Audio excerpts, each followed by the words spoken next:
griegos, que entre otras cosas nos enseñaron a pensar, tenían en su Olimpo, en su cielo, unos cuantos dioses. Y en medio de todos ellos estaba Dionisos, inventor del vino, dios de la locura y de la fiesta.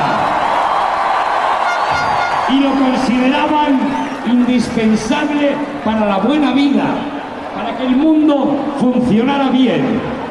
Pues bien, en Bilbao, nuestra diosa de la fiesta es Marijaia. Que ella nos guíe y estas fiestas sean un canto dionisíaco a una orgía de los sentidos y al buen rollo, a la sana locura y los excesos, al baile y a los placeres de todo tipo, también a la transgresión y lo prohibido, a lo lúdico y disfrutón. Que nuestra áspera busia sea un canto a la vida que nos haga sentir que somos otra cosa, más hermosa y más golosa. Por supuesto, un pueblo que bebe unido permanece unido. Eso sí, cada cual en su medida, no os voy a explicar cuál es, que ya tenéis edad.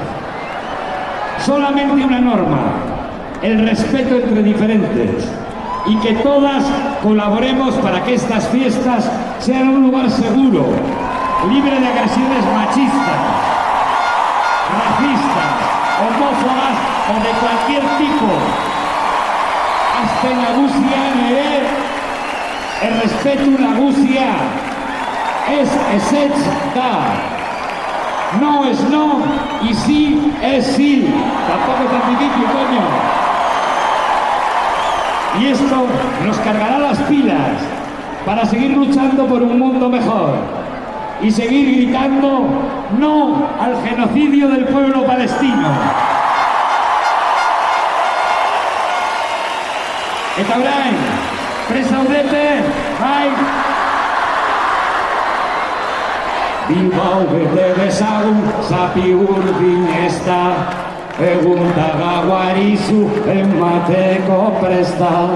Juergarako munduan gulakorik ez da, ai oiei gulakorik ez da. Besoak altzatuta az dadila festa. Besoak altzatuta az dadila festa. Bueno, orain, Marijaiari, denor, vamos a engañarnos y dime mi cielo, que esto va a durar siempre. Perderme en tus brazos, dulce locura, tú mi droga más dura. Uribarrikoa naiz, beraz, gora Uribarri! Gora Bilbao eta bilbotarrak! Gora Marijaia! Gora gure aste nagusia!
Bakarra dago, amarga gogoan